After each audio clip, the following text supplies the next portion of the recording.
નમસ્કાર ખેડૂત મિત્રો, તમારું સ્વાગત છે આપણે આ યુટ્યુબ ચેનલ પર। મિત્રો, આજે આપણે વિડીયોમાં બોટાદ, ઉજા, વિસનગર, ડીસા તથા હિંમતનગરના તાજા બજાર ભાવ વિશે વાત કરીશું। એ પહેલાં મિત્રો, જો તમે આપણે આ યુટ્યુબ ચેનલ પર નવા હોય તો ચેનલને જરૂરથી સબસ્ક્રાઈબ કરી નાખજો, કારણ કે ખેતીને લગતી તમામ માહિતીના વિડીયો તથા દરરોજ તાજા બજાર ભાવના વિડીયો તમને આપણે આ યુટ્યુબ ચેનલ પર જોવા મળશે।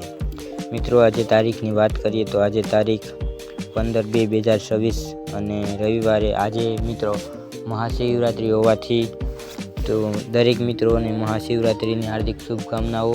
સાથે મિત્રો, આજે રવિવાર હોવાથી દરેક માર્કેટ યાર્ડ બંધ રહેશે, પણ આપણે આવતીકાલ સોમવારના જે બજાર ભાવ રહેશે તેનું આપણે આ વિડીયોમાં અનુમાન લગાવીશું। તો શરૂઆત કરીએ મિત્રો બોટાદ બજાર ભાવથી। બોટાદમાં એડાનો ભાવ 1271 થી 1305, રાયડો 1051 થી 1300, ઘઉં 480 થી 501, બાજરો 381 થી 561, બાજરો 701 થી 701, ગવાર 741 થી 741, જીરું 3100 થી 4250, સોડા 1032 થી 1032, ચણા 1033 થી 1045। આગળ મિત્રો વાત કરીએ ઉજા બજાર ભાવની। ઉજામાં જીરુંનો ભાવ 1565 થી 1573, ઘઉં 477 થી 523, મગફળી 1000 થી 1967, એરડા 1250 થી 1270, રાયડો 1041 થી 1175, બાજરો 450 થી 515, ચણા 610 થી 1059, મગ 800 થી 910, અડદ 1100 થી 1200, ગવાર 900 થી 985, વરિયાળી 1000 થી 1400, જીરું 2000 થી 3000। તો મિત્રો, આગળ વાત કરીએ વિસનગર બજાર ભાવની। વિસનગરમાં જીરુંનો ભાવ 3700 થી 4805, વરિયાળી 1075 થી 6900, ઈસબગુલ 2422 થી 2850, સરસવ 1250 થી 1250, રાયડો 1031 થી 1251, તલ 1875 થી 1895, સુવા 1550 થી 1906, અજમો 900 થી 3372। આગળ મિત્રો વાત કરીએ ડીસા બજાર ભાવની।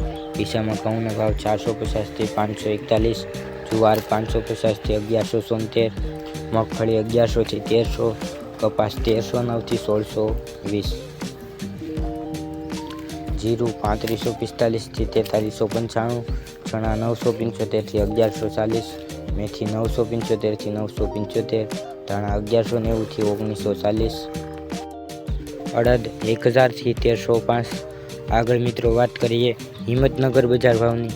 હિંમતનગરમાં કપાસનો ભાવ 1221 થી 1610, વરિયાળી 1100 થી 2350, અજમો 740 થી 1890, ઘઉં 480 થી 530, જુવાર 600 થી 1160, બાજરો 350 થી 460, તુવેર 1051 થી 1051, અડદ 1301 થી 1551, ગવાર 900 થી 1044। તો મિત્રો, આ હતા આવતીકાલના બજાર ભાવનો અનુમાન। તમને આપણો વિડીયો કેવો લાગ્યો તે કોમેન્ટમાં જરૂરથી જણાવજો।